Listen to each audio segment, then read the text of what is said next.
Salut à tous et bienvenue dans ce vlog sur mes attentes par rapport à Jurassic World en compagnie d'une invitée, Moka. Donc Jurassic World, effectivement, un film réalisé par Colin Trevorrow qui sort mercredi, donc aujourd'hui, j'enregistre ce vlog. Je pense que j'irai le voir un de ces quatre. Jurassic World, c'est quand même un film qui est très attendu, parmi les films les plus attendus de l'année avec Star Wars. Et je pense qu'il est nécessaire de faire un petit retour sur ce qu'est Jurassic World dans son contexte avant d'aller m'attaquer au film, un de ces quatre. Donc déjà, comme vous le remarquez, effectivement, petit changement de décor. Voilà, je suis revenu chez moi, mais les vidéos seront les mêmes, vous en faites pas. Il y aura toujours des critiques du mois, il y aura toujours des chroniques montageois, mais voilà. Donc Jurassic Park, avant de parler de Jurassic World, peut-être remettre dans son contexte Jurassic Park. Jurassic Park, c'est quand même une saga cinématographique d'importance dans le cinéma hollywoodien en général, puisque ça a été une véritable révolution cinématographique du point de vue des effets spéciaux. Normalement, si vous avez vu Jurassic Park, vous devez vous souvenir de la scène de l'attaque du T-Rex, où le T-Rex s'abat de son enclos et attaque les voitures. Et cette scène-là est une révolution des effets spéciaux, puisqu'elle a permis de donner à ces lettres de noblesse au numérique, tout en ayant quand même tout en ayant. Moka, t'es vilaine. Elle est partie. Tout en ayant quand même une partie d'animatronique avec le T-Rex pour les plans rapprochés. Mais sur les plans larges du numérique, et un numérique qui a donné aussi ses lettres de noblesse à ILM, la boîte de George Lucas qui a fait les effets spéciaux sur Star Wars notamment. Et donc ILM qui vraiment s'est modernisé, quoi, on va dire. Enfin, c'est vraiment, c'était la révolution des effets spéciaux. L'un des premiers films avec des effets spéciaux numériques, c'était Tron en 1980. Et entre Tron et Jurassic Park, il y a eu de l'évolution. Vraiment, c'est. Voilà. Si aujourd'hui on a des blockbusters avec des effets spéciaux superbes, c'est quand même une partie, en grande partie grâce à Jurassic Park. Et on lui doit quand même ça. Notamment aussi Le Monde Perdu, donc Jurassic Park 2, qui avait une séquence totalement faite en numérique. Enfin, pas totalement, mais les dinosaures complètement faits en numérique. Et une des plus grandes séquences de l'histoire du cinéma qui a vraiment aider à l'innovation de la 3D. Enfin, oui, de la 3D justement, enfin pas de la 3D, des effets numériques en 3D. Après, l'autre évolution, c'était le bullet time de Matrix. Et là, après, on arrive vers nos années. Mais il faut quand même savoir que c'est Jurassic Park qui a planté ce décor-là. Et après, Jurassic Park en soi, les films aussi sont excellents parce que ils portent une morale. Alors Jurassic Park, la saga, si vous n'êtes pas au courant, c'est une série de 3 films, une trilogie. Donc Jurassic Park 1, réalisé par Steven Spielberg, adapté du roman de Michael Crichton. Jurassic Park 2, Le Monde Perdu, adapté encore une fois du roman de Crichton, qui est la suite de Jurassic Park, qui a lui aussi écrit la suite en 95, et Spielberg l'a à nouveau adapté en 97. Et Jurassic Park 3, qui cette fois-ci n'est adapté d'aucun des romans de Crichton, puisque l'auteur avait fini d'écrire sur Jurassic Park à ce moment-là, et qui est plus un film d'action qui se passe sur Isla Sorna, le site B, avec des dinosaures qui poursuivent un groupe conduit par Alan Grant. Jurassic Park aussi tient son inspiration, notamment aussi, enfin, une grosse partie de l'inspiration de Jurassic Park dans la représentation des dinosaures vient aussi du Monde Perdu de Sir Arthur Conan Doyle. Le film a été réalisé en 1922, c'est le premier film à inclure des dinosaures et aussi du stop motion. Enfin, je crois que c'est le premier film à inclure du stop motion. Si c'est pas le cas, vous me corrigerez dans les commentaires. Ce film aussi, Le Monde Perdu, donc de 1922, je me rappelle plus du réalisateur, je suis désolé, a été une véritable révolution cinématographique. Là, une révolution des effets spéciaux parce que vraiment, là, on avait inventé le stop motion et enfin une représentation cinématographique de créatures n'ayant ne foulant plus la terre, quoi. Et notamment, c'est bien aussi pour ça que Sir Michael Crichton a nommé son roman, son deuxième Jurassic Park, Le Monde Perdu. C'est en hommage au roman d'Arthur Conan Doyle. Bon, je l'ai pas lu, j'ai lu aucun des romans, je ne suis pas un lecteur, point final, je suis un cinéphile. Bon, euh, Jurassic Park a quand même traumatisé, entre guillemets, toute une génération. Il y a beaucoup de gamins qui aiment, qui veulent devenir paléontologues, qui ont été, comment dire, qui ont adoré les dinosaures, et ça c'est quand même grâce à Jurassic Park. Même moi quand j'étais gamin, Jurassic Park ça me fascinait, et ça me fascine toujours autant aujourd'hui d'ailleurs. C'est vraiment un univers cinématographique d'envergure. C'est des super grands films. Et j'aime autant les trois Jurassic Park. Alors je sais que les fans de Jurassic Park renient un petit peu le troisième, Ce qui peut se comprendre effectivement, puisque c'est uniquement un film d'action, alors que les autres Jurassic Park ont quand même une grosse morale écologiste, mais pas seulement écologiste. Hein. Et c'est des grands concepts de science-fiction, le fait de ramener des créatures qui sont mortes, les ramener à la vie. Et ce qui est marrant avec Jurassic Park en général, c'est que c'est un film, enfin c'est une saga, qui mélange beaucoup de genres cinématographiques, le thriller, la science-fiction, et aussi un peu des films d'horreur. Il y a quand même beaucoup de codes du film de cinéma d'horreur qui ont été repris dans Jurassic Park. Et ça, c'est important pour être souligné parce que c'est pour ça, ces films sont assez hybrides en fait dans leur catégorie. Et c'est ce qui les rend intéressants justement, ces genres de blockbusters. Parce que oui, les Jurassic Park sont considérés comme des blockbusters. Et je me vois mal, voilà. Ce sont des blockbusters tout à fait corrects, hein, avec une grosse morale et un gros scénario. Mais ça n'en reste pas moins des blockbusters. Donc aujourd'hui, on va s'attaquer bientôt à Jurassic World, réalisé par Colin Trevorrow,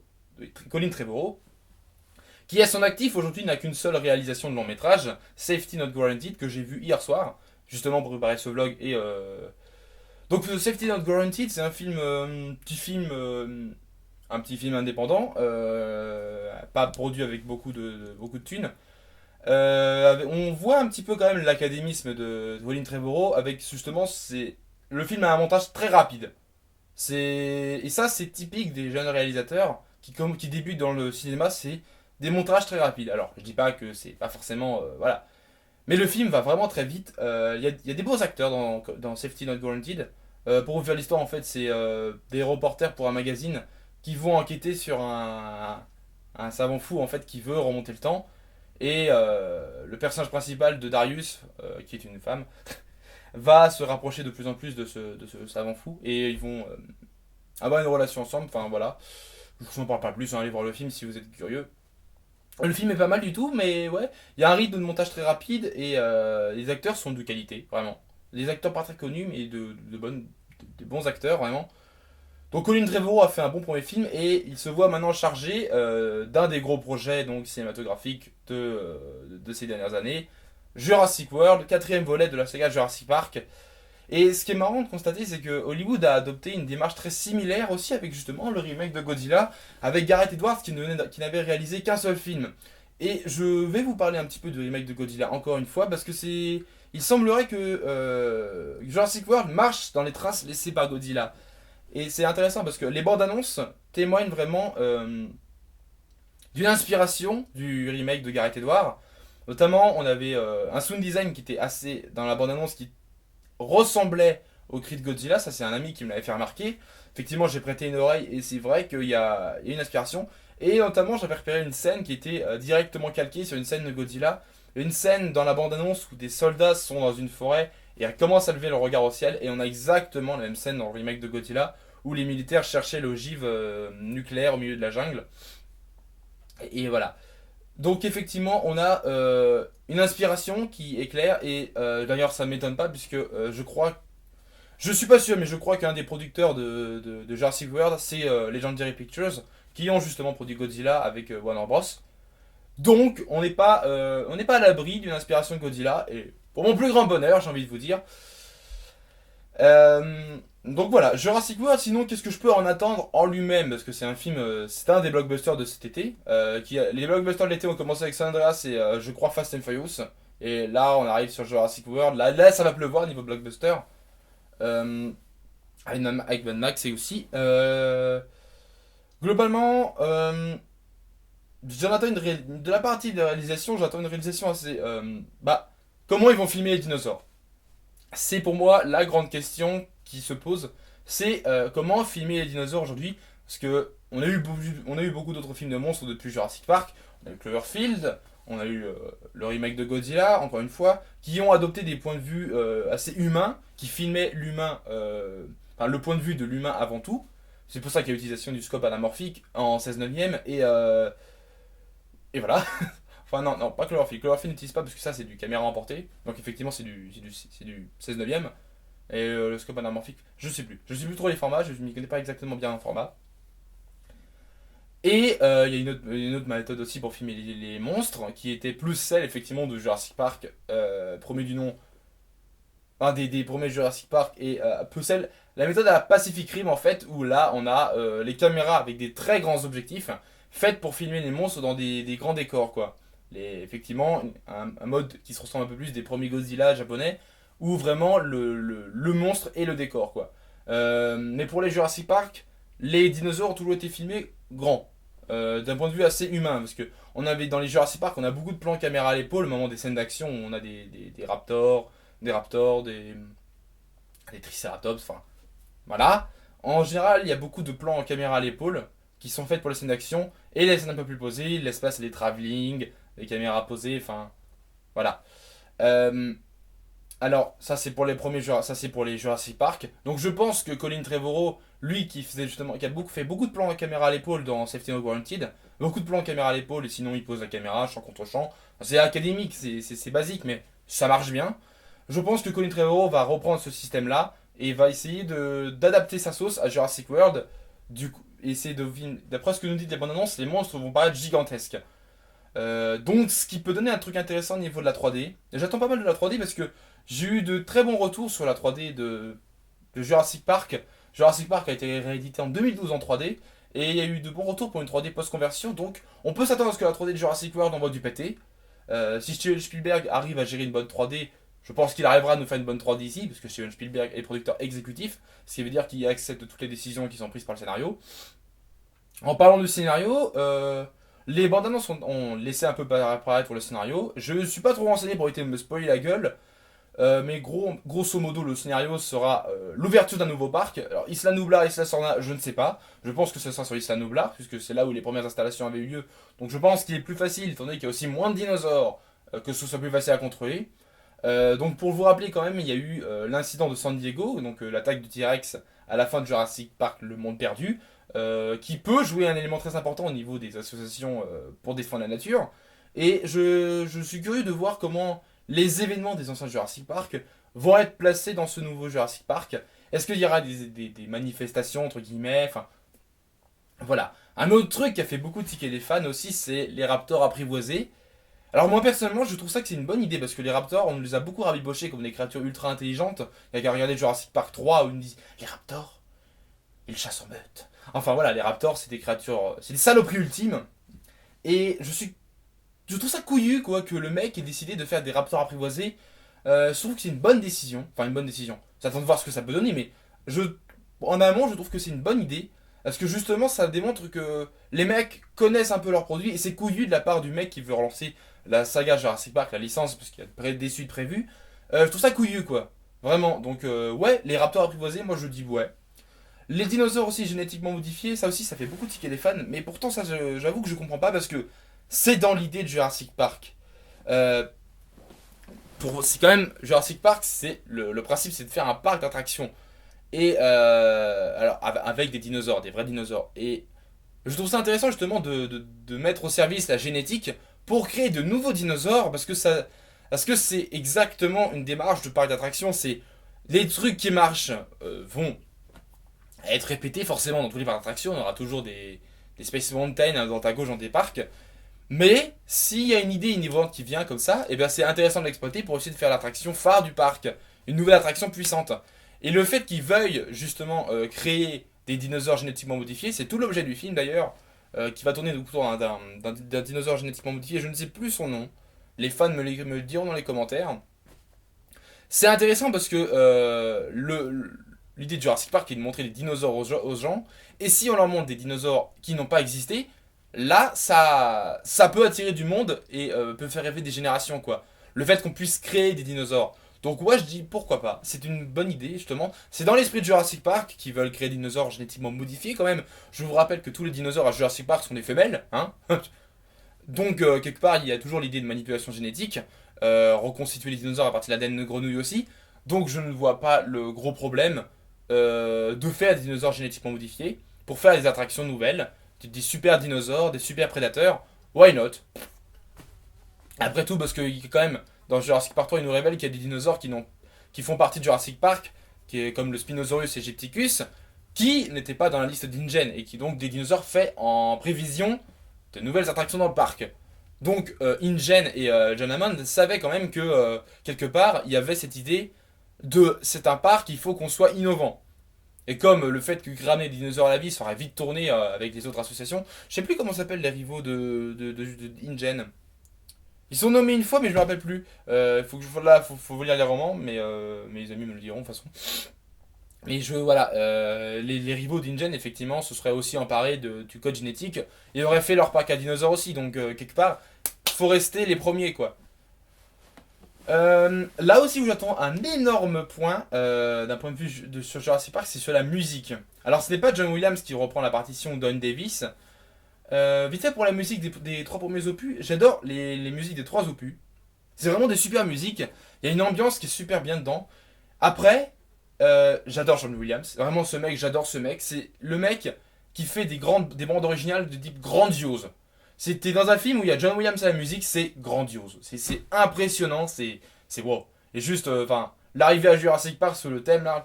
Tout, tout, tout, tout, tout, tout. Voilà, là j'ai mes poils qui s'arrivent, je suis en mode.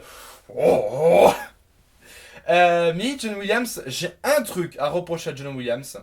Mais ça c'est personnel, hein, c'est pas un défaut, c'est juste ce que je trouve qui manque.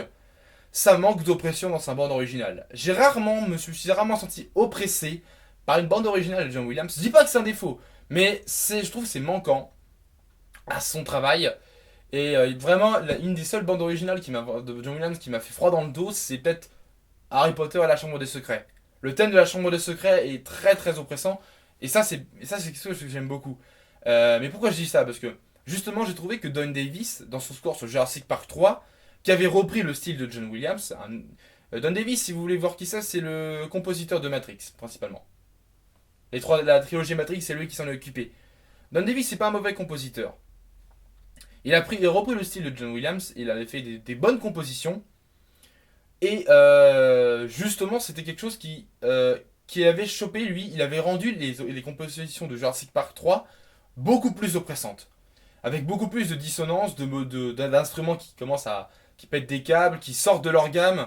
Euh, et ça, c'est quelque chose que John Williams fait trop peu. John Williams, il est trop propre, à mon sens. Mais j'adore John Williams aussi, quand même. Hein. Mais il est trop propre dans ses compositions. Alors que Don Davis avait rendu ça beaucoup plus viscéral, quoi. Il y a juste à écouter le thème d'ouverture de Jurassic Park 3, où c'est un énorme motif dissonant qui arrive avant que le logo n'apparaisse. Jurassic Park 3 réalisé par Joe Johnston, j'ai oublié de le préciser. Donc c'est pas Spielberg, mais Spielberg était producteur exécutif une fois encore. Donc bon, voilà. Donc au niveau de la musique de Jurassic World, c'est pas Don Davis qui s'en chargera cette fois-ci, c'est Michael fucking Giacchino. Et Giacchino et moi, je veux dire, bon, voilà, j'adore ce mec. Enfin, Giacchino, pour vous faire rapidement qui c'est, le compositeur de Lost. Toute la série Lost a été composée par Giacchino, alias aussi. Compositeur donc aussi des derniers films des frères Wachowski, dont Jupiter Ascending. Il a aussi composé sur Speed Racer. Et je suis pas sûr qu'il ait composé sur Cloud Atlas. Compositeur aussi de Cloverfield, qui est juste là. Il a aussi composé Mission Impossible 3 et 4. Et les films de DJ Abrams, naturellement. Hein, les deux Star Trek Into Darkness et Star Trek, les reboots, ainsi que sur Super 8. Voilà, pour vous faire Giacchino. En gros, il est très pote avec DJ Abrams. Et je suis content que ce soit lui qui reprenne les rênes des partitions de Jurassic Park pour Jurassic World. Parce que Giacchino, déjà, avec la série Lost, il est très bon pour ce qui est une ambiance de jungle. Bien, ça, c'est avec beaucoup d'instruments. On avait repéré une évolution aussi dans les musiques de John Williams avec les musiques du monde perdu, notamment avec ajout de percussion, qui était manquante au premier opus. Giacchino a peut-être l'habitude de travailler plus avec des percussions que John Williams. Donc, voilà. Notamment aussi, il y a des scores qui sont sortis sur internet. Je suis allé écouter les scores de Giacchino et c'est du très bon boulot. Le mec, il a fait des bandes originales très. Enfin, d'après ce que j'en ai écouté, c'est vachement oppressant. Et il y a beaucoup d'instruments qui vont dans tous les sens, donc beaucoup de sorties de gamme. Donc on peut s'attendre à des scores d'original, des scores de qualité. Et j'en attends énormément sur ce point-là, vraiment des musiques, parce que Jurassic Park, quand même, le thème de Jurassic Park, ça envoie du steak. Les musiques de Jurassic Park aussi envoient du steak. Donc j'en attends beaucoup de Giacchino, qui est mon compositeur de musique de film préféré. J'ose le dire, putain de merde. Et j'attends aussi un gros bout d'acteurs. Chris Pratt, l'actrice de The Village dont le nom m'échappe, je suis désolé. Ça change pas. L'actrice de The Village, qui est une excellente actrice. The Village, d'ailleurs, je vous conseille de Shyamalan. Euh, The Village, qui est pas du tout un mauvais film. Et l'actrice est tout à fait convaincante. Moi, personnellement, excusez-moi une poussière. Personnellement, The Village, c'était un film que j'avais vraiment adoré. Et j'attends un gros boulot d'acteur parce que quand même, Jurassic Park a quand même eu la chance d'avoir des flopées d'acteurs de talent. Sam Neill, Jeff Goldblum, je veux dire merde quoi. Richard, dont le nom de famille m'échappe, qui est mort récemment, paix à son âme, qui jouait John Hammond. Enfin ouais, Jurassic Park, on a quand même eu des acteurs de talent. Et aussi des doublages de talent, ça c'est vrai. Les doublages de Jurassic Park, surtout ceux du Monde Perdu, sont juste jouissifs. Bon, le doublage, je vais pas attendre dessus parce que c'est d'autres équipes qui vont s'en charger. Mais j'attends quand même un bon. Naturellement, j'attends ça de toute la part des films, mais un peu plus Jurassic World parce que et avec Chris Pratt, j'attends vraiment un bon jeu d'acteur de leur part. Notamment aussi les deux mômes. Alors les deux mômes m'ont fait un peu tiquer les gens dans les bandes annonces. C'est vrai qu'ils avaient pas l'air très charismatiques, mais je dois rappeler quand même que l'enfance est très importante dans Jurassic Park. Quel que soit le volume de Jurassic Park, aussi bien dans Jurassic Park Le Monde Perdu ou Jurassic Park 3, il y a un rapport très important à l'enfance parce qu'il y a toujours un personnage ou deux, il y a toujours des enfants. Dans Jurassic Park, premier du nom, c'est Tim et sa sœur. Je me souviens plus de son nom. Et c'est Tim, ouais. Tim et je sais plus le nom de la deuxième, je suis désolé. Je vais me faire frapper par tous les fans de Jurassic Park, mais bon, c'est pas grave. Et donc il y a quand même Tim, voilà. Dans Jurassic Park, Le Monde Perdu, c'était la petite fille mais merde, je les ai vus il y a pas longtemps. La fille de Ian Malcolm. Il faut que je retrouve son nom. Kelly, voilà, c'est Kelly, voilà. La petite fille afro-américaine putain, de Ian Malcolm, excusez-moi, j'ai des trous de mémoire. Et dans le troisième Jurassic Park, c'est Eric, le gamin de Amanda et Paul. Paul. Qui est donc le survivant, ce pourquoi ils sont revenus avec Grant sur l'île. Donc il y a toujours eu un rapport à l'enfance dans Jurassic Park. Et il est important pour moi justement qu'il y ait des personnages enfants dans Jurassic World. D'autant que cette fois-ci le parc d'attractions est ouvert. Donc voilà. J'entends quand même un bon jeu d'acteurs. Bon, même si les mômes n'étaient pas toujours des anciens acteurs, je peux pardonner pour des mômes, c'est normal. Notamment pour Star Wars, la menace fantôme. Non, c'est pas Alexis Lloyd. Alexis Lloyd, c'est autre chose. Jack Lloyd. Bon, Jack Lloyd, voilà. Hein. C'est un des rares films où la VF est mieux que la VO. Donc voilà, bon, Jack Lloyd, effectivement, les acteurs enfants sont pas excellents, mais on en a quand même eu des excellents. Hein. Macaulay Culkin qui joue dans Chérie, Maman, j'ai raté l'avion. Voilà, il y a quand même des acteurs enfants excellents, donc. Puis Shining, l'enfant qui joue dans Shining. Puis l'exorciste aussi, Linda Blair dans l'exorciste, voilà, bon bref. Les acteurs enfants aussi. Mais j'attends un gros boulot. Donc voilà, j'attends pas mal de choses pour Jurassic World. En même temps, c'est l'un des films que j'attends le plus de cette année. J'attendais beaucoup Jupiter Ascending, j'ai pas été déçu. Parce que justement, je comprends l'idée du film. J'attends Jurassic World. Et j'attends Star Wars. Hein. Qu'est-ce que vous voulez que je vous dise? Donc voilà, j'espère ne pas être déçu par ce que je vais voir tout à l'heure, ou demain, ou après-demain, ou j'en sais pas trop quand. J'espère pas être déçu.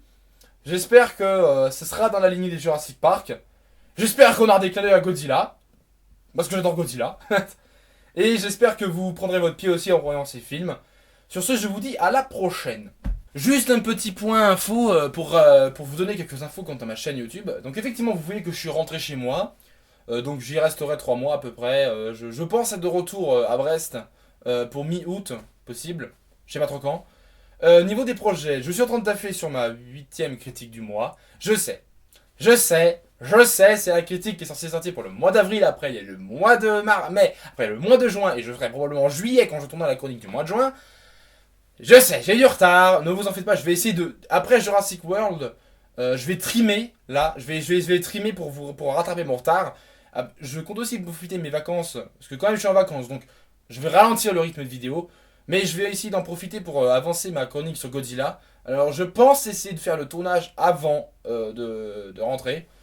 Je vais aussi de mettre au point mon court métrage. J'en avais parlé il y a pas mal de temps. Je vais essayer de taffer dessus pendant les vacances.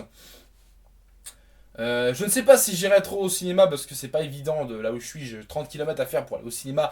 C'est pas tous les jours que je peux y aller. Alors qu'après, ça avait juste 1 km à faire et j'y étais. À pied en plus, c'était cool. Là, bon, j'ai pas envie d'aller à pied à Montargis. Donc je sais pas si j'irai beaucoup au cinéma, donc voilà. Les vlogs aussi, ça fait longtemps qu'on n'a pas fait de vlog, donc j'ai eu un petit passage à vide aussi du vlog, parce que c'est pas un concept original, j'en ai conscience. J'ai piqué complètement le concept à Durandal, mais je ne suis pas sûr qu'il m'en veuille vraiment. Mais voilà, bon, je sais que le concept du vlog est pas très original, j'ai eu un bon passage à vide, et surtout que je suis pas allé voir beaucoup de films en ce moment. Le deuxième film que je suis allé voir c'était Birdman, donc le cinéma j'ai pas pu y aller ces derniers temps parce que j'avais pris mes examens préparés, et puis j'avais pas le temps. J'avais pas envie. Mais je pense essayer d'aller me rattraper ces derniers temps en essayant d'aller voir Mad Max Fury Road. Parce que j'ai eu énormément de bons retours sur ce film. Je vais essayer. Je vous garantis rien, mais je vais essayer. Puis sinon, donc je me consacre à ma prochaine critique du mois. J'ai déjà fait le premier visionnage. Là, je vais faire le deuxième visionnage et prise de notes, puis écriture et tournage, montage. Là. Après, oui, au niveau des critiques du mois, je tiens à vous prévenir. Vous attendez pas à une aussi bonne critique du mois que celle que j'avais faite sur le bossu de Notre-Dame 2. Parce que c'était une critique sur laquelle j'avais passé beaucoup de temps. Donc j'avais pu mûrir la chronique, mûrir la chronique assez longtemps. Ça va peut-être pas être le cas sur celle-ci. Elle sera un peu plus classique. Mais je vais essayer de rester sur un concept assez rigolo, hein. Le principe, c'est qu'on rigole et qu'on apprenne des trucs pour la réalisation. Voilà. Au niveau de Monster, je vais bientôt lancer une nouvelle émission. Je ne sais pas si je l'avais annoncé, je ne crois pas. Je vais bientôt lancer une nouvelle émission. J'attends juste deux trois petits trucs de la part d'un ami et je m'y lance. Je vous en parle pas. Je vous en parlerai dans une vidéo qui vous expliquera le principe de l'émission. Mais je vous l'annonce. Ce sera une émission qui sera hebdomadaire, donc j'essaierai de la faire très fréquemment. Ce sera une petite émission, il n'y aura pas beaucoup de montage, mais je pense que ça peut vous plaire. Et ce sera vraiment mon premier gros concept original. Ce sera une émission de composition, je vous le dis, sur FL Studio naturellement, hein. Donc voilà, je vous préviens, je vais lancer bientôt cette truc, mais je vous mettrai une vidéo sur la chaîne Monster pour vous expliquer le principe, ce que ça va raconter. C'est une émission qui va quand même qui nécessitera votre participation et je compterai vraiment sur vous, mes abonnés. J'ai 100 abonnés sur Monster et 72 sur cette chaîne. Je compterai vraiment sur vous pour soutenir l'émission parce que elle aura besoin d'abonnés. Excusez-moi, il y a le camion poubelle qui passe. Puis au niveau de Monster, la cinquième théorie monstrueuse est toujours en cours de montage. Je la sortirai, j'ai prévu de le faire, je la sors une fois que j'ai terminé la critique du mois numéro 8. Je m'attaque à la théorie monstrueuse, je la boucle et je vous la sors. Voilà, c'est le programme. Donc critique du mois numéro 8, la théorie monstrueuse et peut-être après ma nouvelle émission. Ne vous en faites pas, je vais essayer je vais pas ralentir le rythme de publication de vidéos. Je vais essayer de me défouler un peu pendant cet été. Faire mal de vidéos, de bonnes vidéos de qualité, notamment que maintenant j'ai du temps pour y consacrer. Là, je me repose un peu parce que j'ai fini mes examens. D'ailleurs, j'ai mon année, si vous voulez savoir. Là, je me repose un petit peu, mais je vais bientôt reprendre le rythme à fond. Et j'essaie de revenir avec beaucoup plus de vidéos. Donc voilà. Sur ce, bah, je vous dis à la prochaine. Je vous retrouverai dans les salles pour Jurassic World. Et ciao tout le monde. Et coupe. Coupez.